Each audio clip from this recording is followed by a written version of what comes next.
Kembali lagi ke channel Studio NS Production dalam rancangan Eksplorasi Misteri Mistik. Assalamualaikum. Saya Nazri Saleh, hos anda. Hari ini, saya akan menceritakan tentang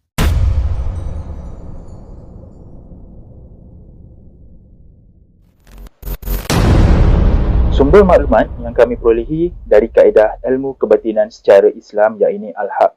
Jika anda tidak suka dari sumber tersebut, sila berhenti menonton video dari channel ini.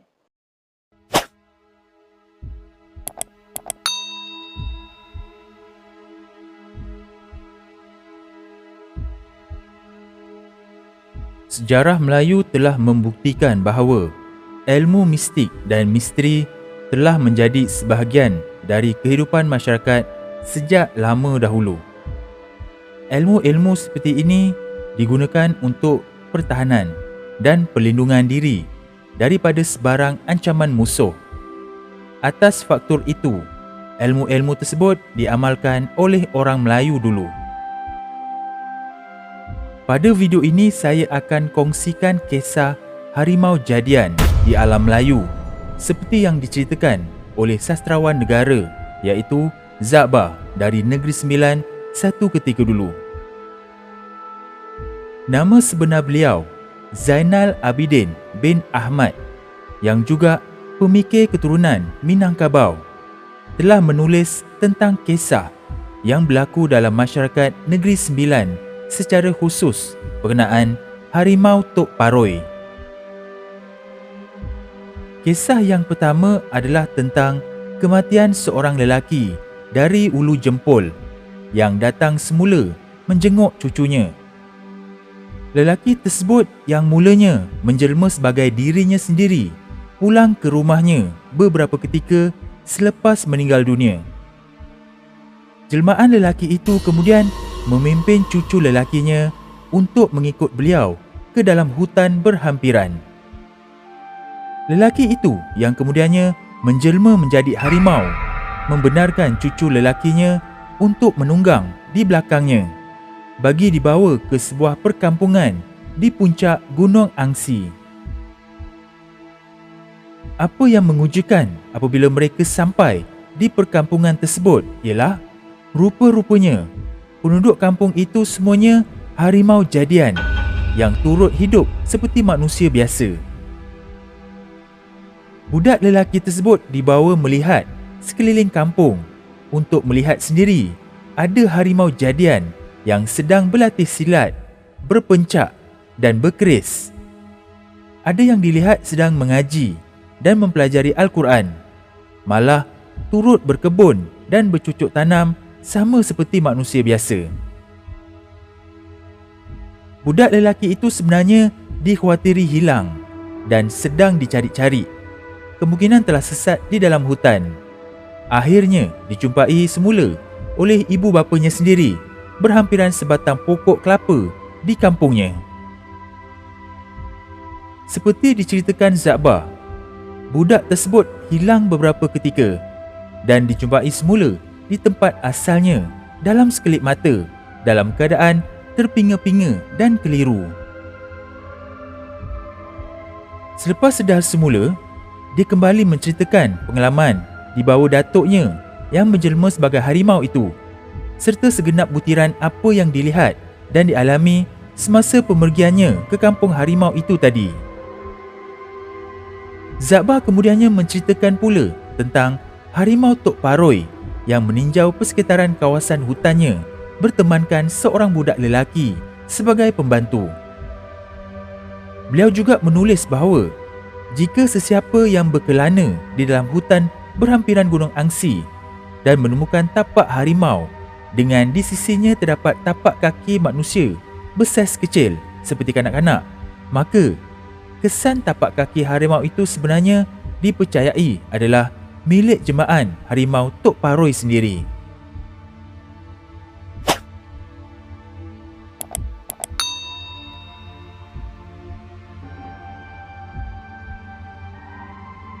Kisah ketiga yang turut ditulis kembali oleh Zabah di dalam artikel beliau berkenaan kisah jemaah harimau Tok Paroi ialah tentang kejadian aneh ketika Hari Mantai iaitu hari terakhir Ramadan dan persiapan menjelang esoknya raya.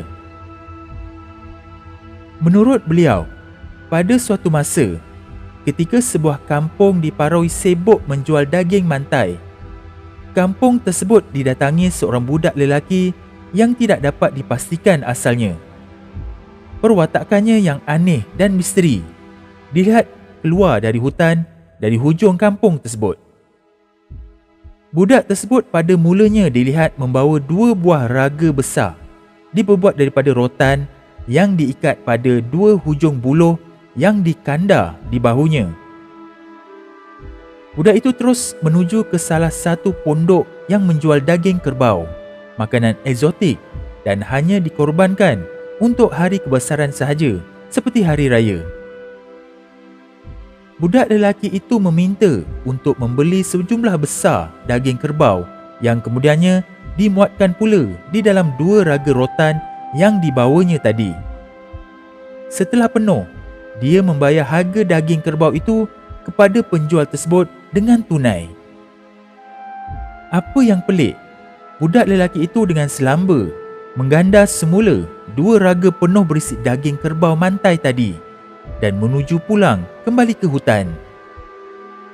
Dikatakan bahawa bakul itu amat berat berdasarkan isi daging kerbau dan buluh yang membengkok, malah agak mustahil untuk dikandar oleh seorang dewasa, ini kan pula oleh seorang kanak-kanak. Beberapa orang kampung yang merasa hairan melihat budak lelaki tersebut kemudiannya memutuskan untuk mengikutnya masuk ke dalam hutan. Setelah beberapa lama mengikut kanak-kanak tersebut, alangkah terkejutnya orang kampung tadi apabila melihatkan rupanya daging yang dikandar budak tadi dibeli dan dibawa ke dalam hutan untuk diberikan pula kepada seekor harimau besar yang sedang menunggunya di atas sebuah busut di dalam hutan. Oleh kerana ketakutan, lintang pukang orang kampung lari keluar dari hutan, seterusnya menceritakan semula apa yang mereka lihat kepada orang lain. Cerita itu sendiri telah mengesahkan keberadaan apa yang mereka gelar sebagai Harimau Tok Paroi dengan pembantunya.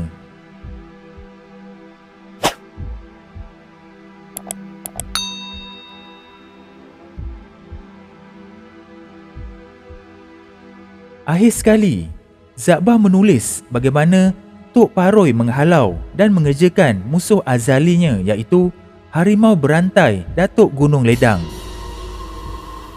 Zakbah memetik kisah tentang satu ketika diketahui tentang pertembungan dan perlawanan antara keduanya. Pada suatu masa ketika seekor harimau berantai milik Datuk Gunung Ledang telah terlepas dan melakukan kerosakan dan onar di dalam kawasan Bukit Putus, kawasan milik Tok Paroi sendiri. Perbuatan harimau itu begitu teruk sekali hingga tidak boleh diterima.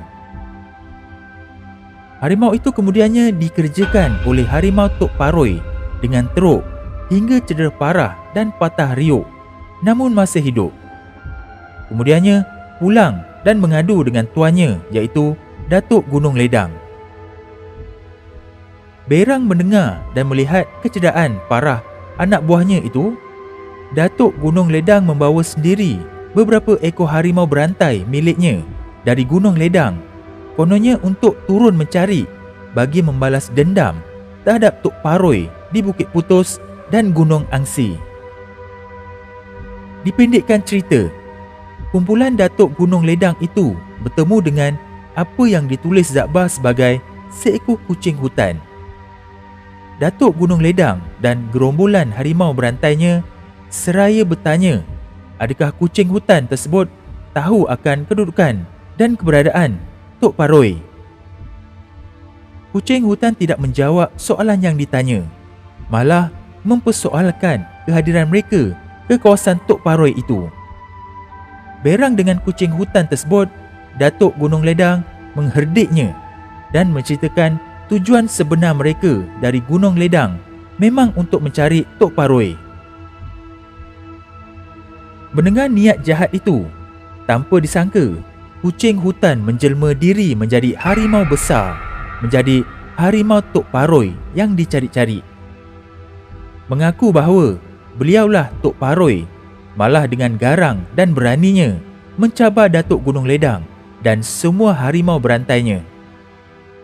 Harimau Tok Paroi kemudiannya terus membesar dan mengejutkan musuhnya itu. Harimau Tok Paroi menjelma dengan sangat besar hingga dikatakan bahawa perutnya sahaja terletak betul-betul di atas pohon meranti di dalam hutan tersebut. Tok Paroi itu terus menakutkan semua harimau berantai yang ada. Datuk Gunung Ledang mengarahkan seekor demi seekor harimau berantai itu menyerang Tok Paroi.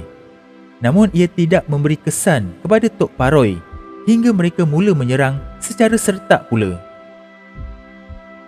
Melihat gerakan itu, Tok Paroi terus menyerang kembali semua harimau berantai yang ada. Seekor demi seekor harimau tumbang, malah saki-baki harimau lain dihambat pula oleh Tok Paroi dengan apa yang dinyatakan oleh Zabbar bagai kucing mengejar tikus lagaknya. Tempat pertempuran legenda antara Tok Paroi dan harimau berantai dari Gunung Ledang itu menjadikan kawasan bukit itu terputus di tengahnya, membentuk apa yang hari ini dikenali sebagai Bukit Putus, bukit yang memisahkan daerah Seremban dengan Jempol. Itulah harimau Tok Paroi, legenda harimau jadian yang disampaikan turun-temurun di Negeri Sembilan. Sesungguhnya, cerita-cerita rakyat sebegini wajar diangkat dan terus dihidupkan kerana melalui pengkisahannya, selain mengetahui asal-usul keturunan, ia turut membangkitkan kesedaran tentang sejarah tempatan juga jati diri bangsa.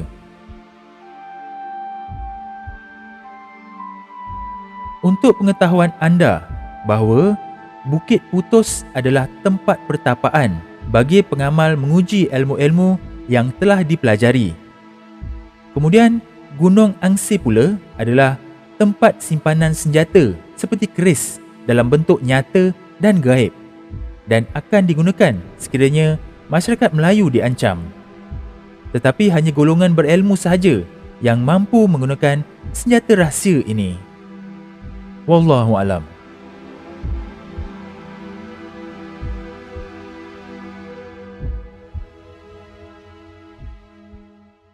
Jangan lupa sertai ahli member channel Eksplorasi Misteri Mistik ini dengan klik pada butang join di bawah video ini atau klik link pada ruangan description.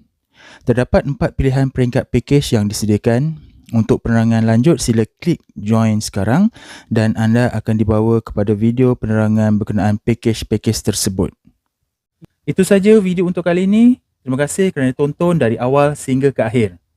Jumpa lagi pada video yang lain yang lebih menarik, insya-Allah. Assalamualaikum.